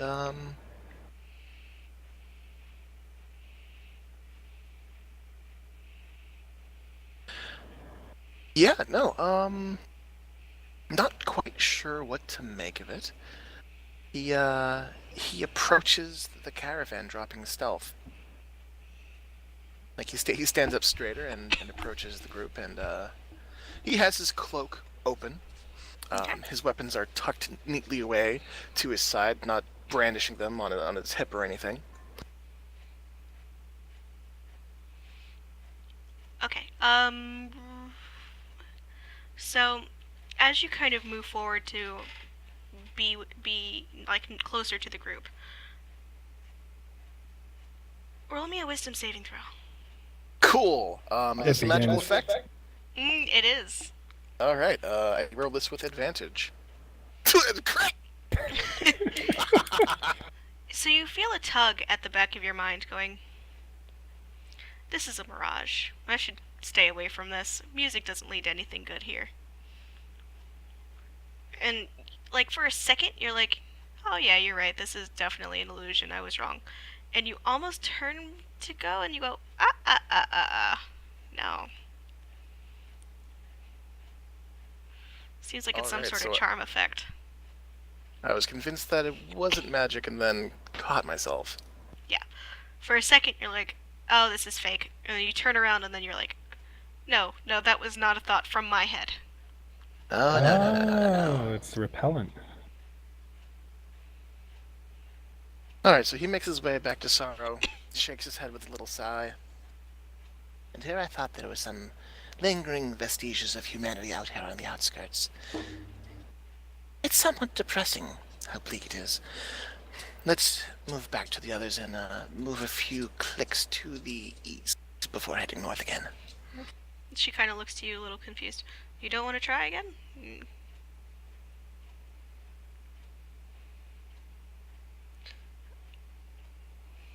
Well, with the crit saving throw, I imagine it would have been pointedly, this is magic and trying to get to me. Okay. Roll me an insight check with advantage, because you did get a crit. Insight with advantage? Okay.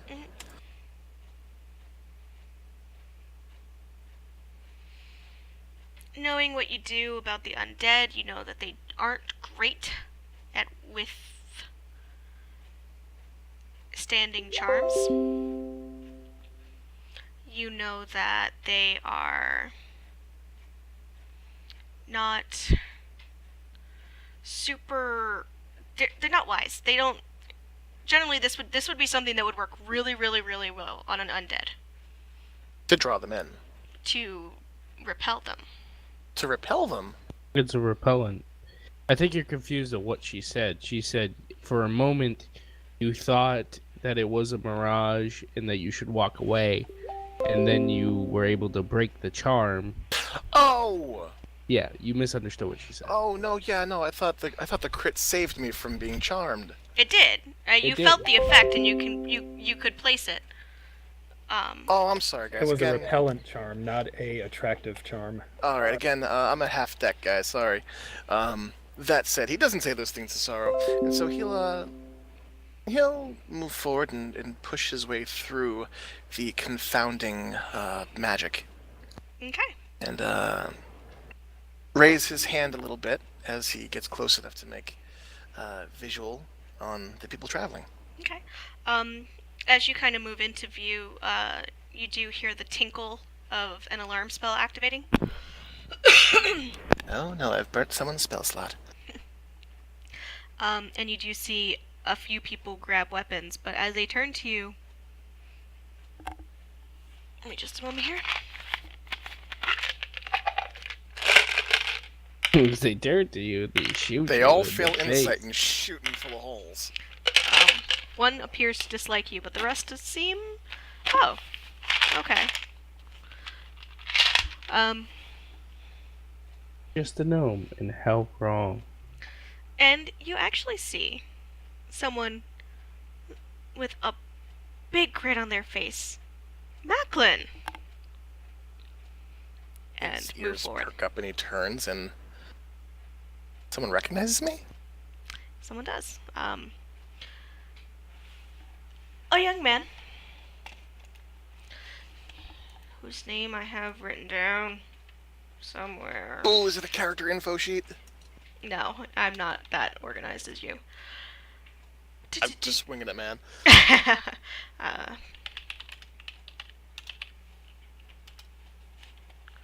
Do not mistake my bombardment of information as any kind of actual organization. So, you know him only as Lolan. Lolin. He is a halfling. And you know him because you helped him escape from Western. Or, not Western, God damn it, I gotta read my own notes. My handwriting is shit. That's why I use Google Docs. I can't access Google Docs while I'm at work because my work is shit.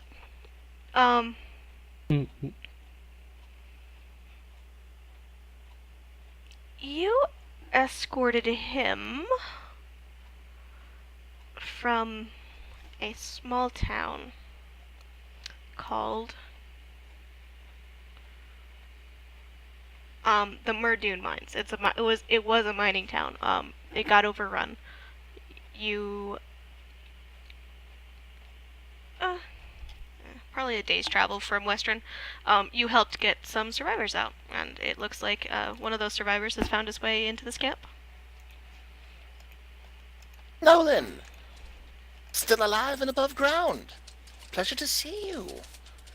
What is all of this? There's merriment and tents and someone's playing a lute. I think I smell drugs. This is wonderful. Welcome to the Friends Camp. The Friends Camp? That's adorable. And he kind of spreads his arms, motions to a couple of the gentlemen who had been wielding weapons and kind of looked a little... One or two of them looked a little wary, but he kind of waves them off. I vouch for him. He smiles at you. Macklin just kind of glances at him and nods. He vouches for me. This is a little far east for you. A bit. My compatriots and I are heading toward... Compatriots, listen to me. I've finally formed a party, and we're making our way toward Craghammer to check in on the dwarves. We're planning to visit the elves on the way there, see if they know a back way into town. Oh, Just so happen to find our way here. good luck with that. The Wood Elves are fine. We saw them 2 weeks ago. And he kind of shouts over his shoulder, and someone's like, yeah, about 2 weeks. And he shrugs his When you shoulders. dealt with them, did you get a get an idea of their disposition? Have they been attacked lately, or? No, they definitely are keeping to themselves, but they're wood elves as long as you are. Have something to give to them, or make good on promises. Yes, wood elves. They're not. They don't trust us when we're not in the middle of an undead war. But True enough. I haven't heard any news out of Crackhammer recently. Yes, it seems they've all clustered themselves up. Dwarves. Being dwarves. If Kinda it's not above shrugs. ground, it's not worth their interest.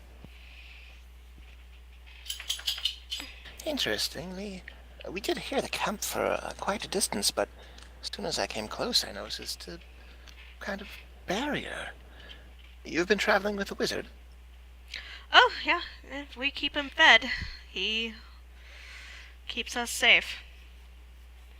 It seems like an amicable arrangement. He knows. So what's the plan? Hang out in the woods and wait out the winter? It's certainly going to get a bit too cold for these tents. We're thinking of heading probably north. There's rumors that Lorraine Village is still taking refugees, so. Huh. There are so few standing villages these days. I'm pleased to see there are a few that are still welcoming folk with open arms. That said, a few miles south of here there is a farmstead that we camped in. I don't know if it'd be able to hold all of... He takes a quick survey of how many people are present. It would definitely not hold the 30 or so people that you see. Probably wouldn't hold all of you, but maybe a handful if you're looking for something a bit more sturdy than the tents and alarm spells. Good to know. We might put some of our less able to travel families there. Nods a little bit.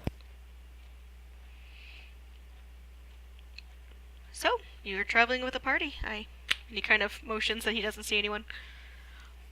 Oh, well, scouting party. I'm moving ahead of them. He looks back over his shoulder, and is Sorrow anywhere to be found? Roll a perception check.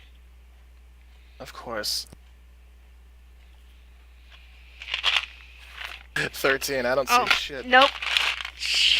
And, well, one of them's another rogue, fleet-footed, and you know how it goes. He nods a little bit. If Macklin's friend would like to come out of the woods and join us, we don't bite unless asked, promise. After a minute, not a full minute, but after a pause, you see Sorrow kind of milled out of the forest or not out of the forest, but out of the grasslands. To the side, she wasn't doing a direct approach like you were. She obviously was approaching from the side to flank. Of course. And she kind of just looks at everything over. Actually. Sorrow, welcome to the Friends Camp. She kind of looks at you, like you might be a little bit not quite right. He shrugs his shoulders, hands up. Macklin, nothing is here. We need to go. Pardon? It's just... There's nothing Macklin, here. he looks around, then looks to Lolan. Lolan just kind of grins. Someone isn't very good at resisting charms. Oh no. You sweet, sweet summer child. And, having nothing to help her with that. Lolan does kind of mutter something under his breath. And she kind of blinks a little bit. What? Oh, that was unpleasant. Magics that deal with the perceptions, and they do tend to be a little bit, not for the faint of heart. Not first. Actually, That does make me think of something. Lolan, is your group traveling, or are they camped down for the time being? Traveling. We had planned on picking up our pace. And he kind of, he's a little distracted as he is just, taking in all of sorrow. In just top to bottom. Why don't your friend, I'm sure we can find some boots that are actually her size. Yes, unfortunately, my friend Sorrow here has had a bit of a rough time down in Iman. Some deals fell through, some people turned out to be not as good as we thought they were. And Sorrow kind of blushes a little bit, and Lolan just shrugs.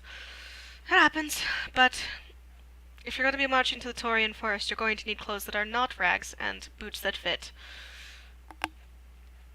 Take it as someone who does a lot of walking. Another day in those things and you'll be a cripple. I don't suppose you can spare a bedroll while you're at it? He kind of looks to you and shrugs his shoulders. I'm sure we can manage something. Let me see what I can rummage up.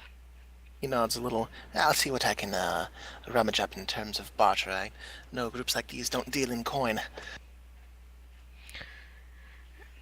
And That's a good assumption. he'll go through his stuff and see about providing something that might be adequate repayment for fresh clothes, boots.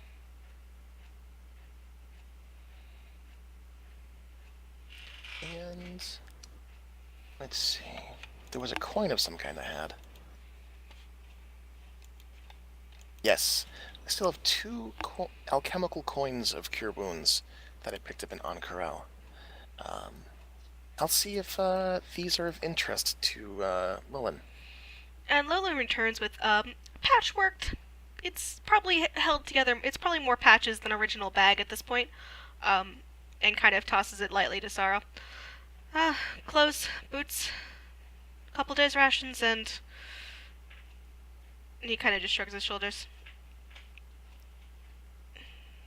Macklin nods in kind and, well, far from me to expect something for nothing.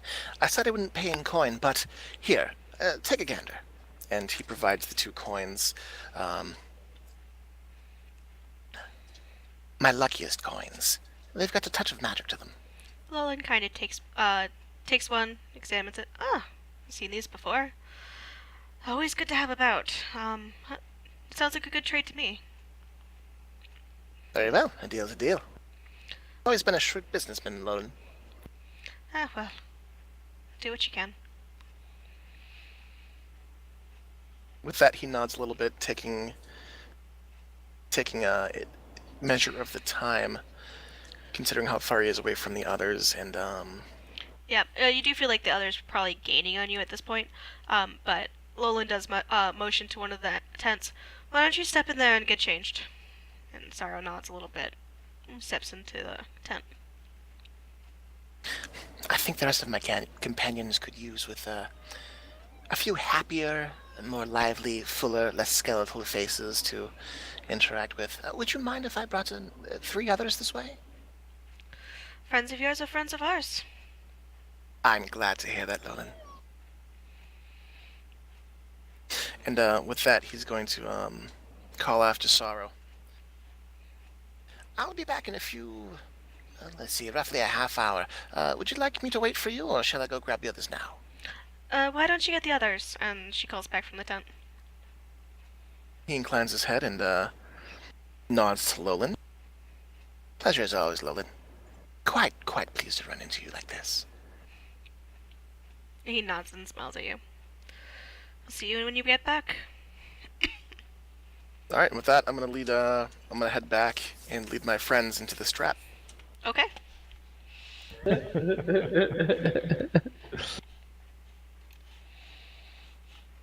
Alright, so you guys are making good time. And, Macklin approaches. What's she saying? What you doing? He waves. Macklin approaches Where's without Sorrow? sorrow. Yeah. Yeah, where's Sorrow? Oh, you wouldn't believe it. I found a traveling pack of nomads a bit further north. Living ones. I've bartered for some clean clothes and fresh boots for her. She decided to stay back and rest her feet. I thought I'd lead you guys that way. We could warm ourselves up, maybe eat something better than rations, and perhaps interact with some more pleasant folk than what we've seen so far. Insight check, insight check, insight check.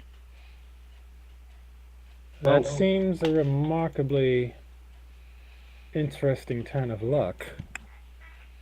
Well, you've seen how lucky I am, Kior. But Squint at him behind my mask. you trusted nomads with sorrow. You left her alone. What the hell are you thinking? Oh, well, I mean, I know one of them. How? I've been in the business for quite a while, Seamus.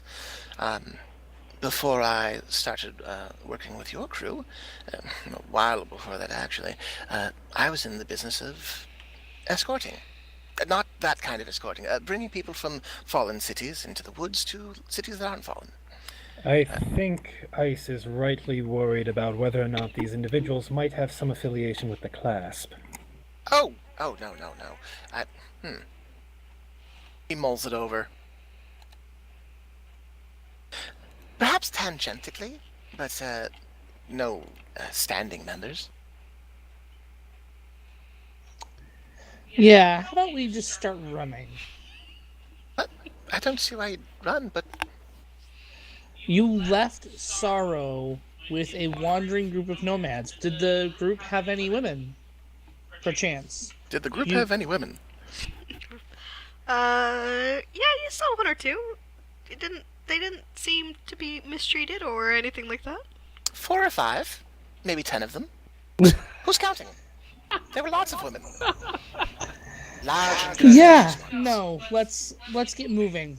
Why would you leave Sorrow? Seriously, what are you thinking? I was thinking I was leaving in the hands of a friend. Like I I said, just start walking in the direction he was coming from. Yeah, I'm not running. I'm walking.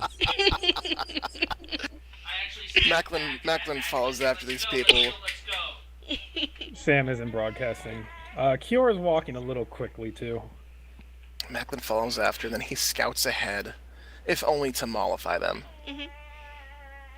Camp remains. I think he'll have to outrun Ice. Unless he's flying, I outrun him.